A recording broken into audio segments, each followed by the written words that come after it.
Friends, जब भी market गिरता है ना तो दो तरीके के इन्वेस्टर होते हैं। एक जो एग्जिट करने का सोचते हैं और दूसरे जो इसे अपॉर्चुनिटी मानते हैं और सोचते हैं कि अब मैं ETF बाय करके पैसा कमाऊंगा। लेकिन एक सच बात बताऊं, ज़्यादातर लोग ETF को खरीदते वक्त गलतियां करते हैं। आज के इस वीडियो में हम 11 ऐसी मिस्टेक्स को डिस्कस करेंगे जिनको हम अवॉइड कर लेंगे तो हमारी इन्वेस्टिंग जर्नी स्मूथ हो जाएगी। वीडियो को लास्ट तक जरूर देखना क्योंकि हर पॉइंट इंपॉर्टेंट है। Point number 1, always use limit order. Market order मत लगाओ। तो मान लो आपको 50,000 रुपीज इन्वेस्ट करने हैं मार्केट में, ठीक है, और ETF का प्राइस चल रहा है 100 रुपये पर यूनिट, यानी कि 100 रुपये ETF की NAV एक तरीके से चल रही है। तो लॉजिकली आप 500 यूनिट्स खरीदोगे, ठीक है, और हो सकता है कि आप अगर मार्केट ऑर्डर लगा दो बाइंग करते टाइम तो आपका ऑर्डर या तो 105 या 110 या 120 इन तीनों में से किसी भी प्राइस पर एग्जीक्यूट हो जाए। और अगर आपका ऑर्डर 110 पर एग्जीक्यूट हो गया तो आपके 50,000 की जगह रुपए बैठ जाएंगे 55,000, यानी कि सिर्फ एक क्लिक से आपके ऊपर लग जाएगा 5,000 का डेंट। तो इसका एक सिंपल सोल्यूशन है कि आप हमेशा बल्क में जब भी ETF बाय करो तो आप लिमिट ऑर्डर का यूज़ करो, मार्केट ऑर्डर मत लगाओ। जिस प्राइस पर आप चाहते हो उस प्राइस पर आपका ETF बाय होगा। शॉर्ट टर्म में स्मॉल क्वांटिटी है तब तो आप मार्केट ऑर्डर लगा सकते हो, लेकिन जब आप बल्क में लमसम अमाउंट में इन्वेस्टिंग करने का सोच रहे हो तो हमेशा लिमिट ऑर्डर प्रेफर करो। पॉइंट नंबर 2, टैक्सेस को इग्नोर मत करो। देखो, बहुत सारे लोग ये बोलते हैं कि गवर्नमेंट को कैसे पता चलेगा। तो भाई पैन कार्ड, आधार कार्ड सब तो लिंक्ड हैं, क्यों नहीं पता चलेगा गवर्नमेंट को। एक साल के अंदर आपने अगर बेच दिया ना अपना ETF एक साल के अंदर, तो आपको सीधा short term capital gain 20% tax देना पड़ेगा, यानी कि आपको अपनी मोटी मलाई गवर्नमेंट को देनी पड़ेगी। मान लो आपने 1 लाख का निवेश किया था, ठीक है, और आपका ETF की प्राइस हो गई 3 लाख, यानी कि आपको 2 लाख का प्रॉफिट हुआ। अब इस 2 लाख के प्रॉफिट पर आपको 20% गवर्नमेंट को देना पड़ेगा, यानी कि सीधा सीधा 40,000 रुपये तो हमें गवर्नमेंट को पे करना पड़ेगा as short term capital gain tax. यही अगर आपने इस ETF को 1 साल से यानी कि 12 महीने से 13 महीने रोक लिया होता, 13 महीने तक होल्ड कर लिया होता, तो आपको कितने रुपए देने पड़ते टैक्स में? आपका 1.25 लाख तो आपका एग्जेम्पशन मिल जाती, यानी कि 2 लाख प्रॉफिट हुआ तो 1,25,000 एग्जेम्पशन, बचे हुए 75,000 रुपए पे आपको टैक्स देना पड़ता 12.5% की रेट से। तो आपका टैक्स होता 9375। तो समझ रहे हो, 12 महीने में बेचोगे तो टैक्स आया 40,000 और 1 महीने और होल्ड कर लोगे तो टैक्स आएगा 9375। स्मार्ट इन्वेस्टर 13 से 14 महीने होल्ड करता है। Point number 3, expense ratio ignore मत करो। देखो दोस्तों, जो ETF है ना वो होते हैं पैसिव फंड जिनके की एक्सपेंस रेशो कम होते हैं।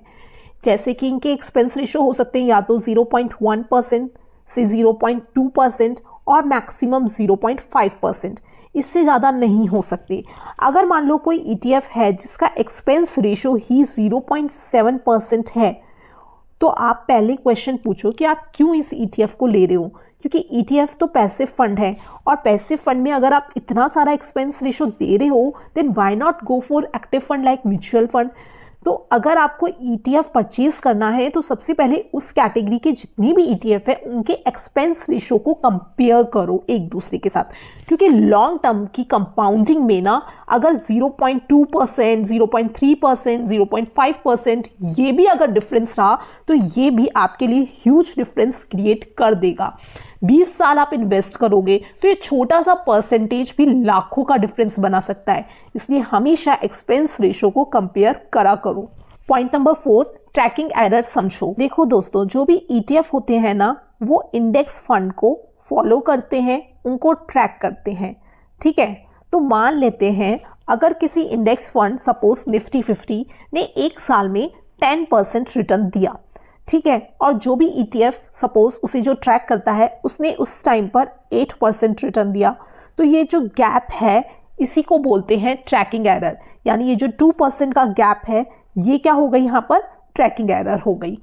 आइडियल केस में अगर किसी इंडेक्स ने 10% का रिटर्न दिया तो ETF या तो 9.8 तक दे दे रिटर्न, और मैक्सिमम अगर 9.5 दे रहा है तो इसे भी हम एक्सेप्टेबल मानेंगे।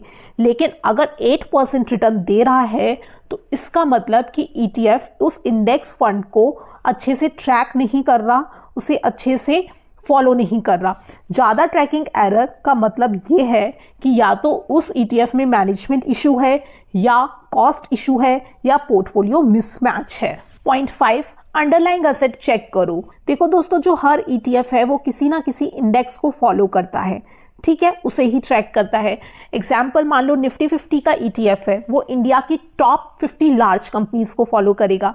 मिड कैप ETF है, वो मिड साइज कंपनीज को ट्रैक करेगा। स्मॉल कैप ETF है, वो हाई रिस्क कंपनीज को ट्रैक करेगा।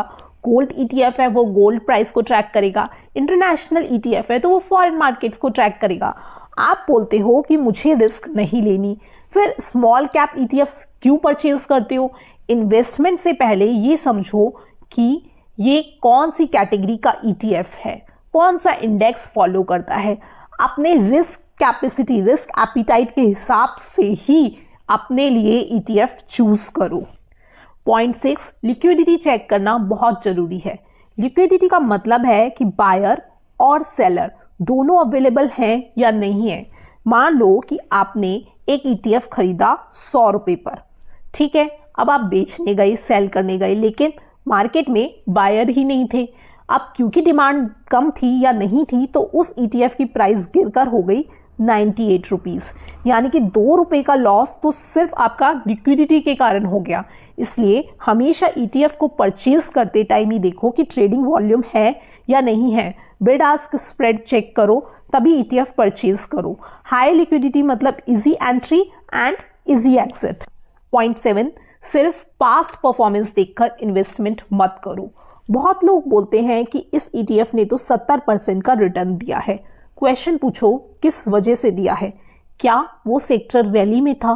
क्या टेम्परेरी बूम आया हुआ था? सिर्फ पास्ट परफॉर्मेंस देखकर इन्वेस्टमेंट नहीं करना चाहिए, क्योंकि पास्ट परफॉर्मेंस फ्यूचर गारंटी नहीं होता। वो एक इंडिकेटर है लेकिन फाइनल डिसीजन नहीं है। पॉइंट 8, थीमेटिक सेक्टर ETF में रिस्क हाई होता है। जो थीमेटिक ETF होते हैं ना, वो एक थीम को फॉलो करते हैं, IT, pharma, defence, EV, banking etcetera. अगर थीम चल गया, ठीक है, तो वो भी रॉकेट हो जाएगा। अगर थीम गिर गया तो आपका ETF क्रैश हो जाएगा। रिटेल इन्वेस्टर यूजुअली टॉप पर तो बाय करेगा और जब बॉटम आ जाएगा तो एग्जिट कर देगा। तो अगर सेक्टर का आपको डीप नॉलेज है तब तो आप थीमेटिक फंड्स में इन्वेस्ट करो, ETF में इन्वेस्ट करो। लेकिन अगर आपके पास इतनी नॉलेज नहीं है तो डाइवर्सिफाइड ETF आपके लिए बेटर चॉइस है। थीमेटिक ETF में आपको हमेशा लिमिटेड अमाउंट इन्वेस्ट करना चाहिए, ज़्यादा एलोकेशन नहीं रखना चाहिए। पॉइंट 9, ओवर डाइवर्सिफिकेशन से बचो। मान लो आपने SBI निफ्टी 50 ETF लिया है, HDFC निफ्टी 50 ETF लिया है, ICICI निफ्टी 50 ETF लिया है। तीनों सेम निफ्टी 50 को ही फॉलो करते हैं, उसे ही ट्रैक करते हैं, तो फिर क्या फ़ायदा? सिर्फ नाम ही तो अलग है, पोर्टफोलियो तो सेम है। इसको बोलते हैं ओवरलैपिंग। एक दो स्ट्रॉन्ग ETF काफ़ी होते हैं दोस्तों। Point 10, AUM asset under management check करो। AUM का मतलब है कि कितना पैसा इन्वेस्टर ने उस ETF के अंदर लगाया है। अगर AUM हाई है तो इसका मतलब ट्रस्ट ज़्यादा है, लिक्विडिटी बेटर है और स्टेबिलिटी भी बेटर है। लेकिन अगर AUM लो है तो उसका मतलब वॉल्यूम कम है, स्प्रेड ज़्यादा है और क्लोजर का रिस्क भी हो सकता है। इसलिए इन्वेस्टमेंट से पहले AUM चेक करना तो बनता है बॉस।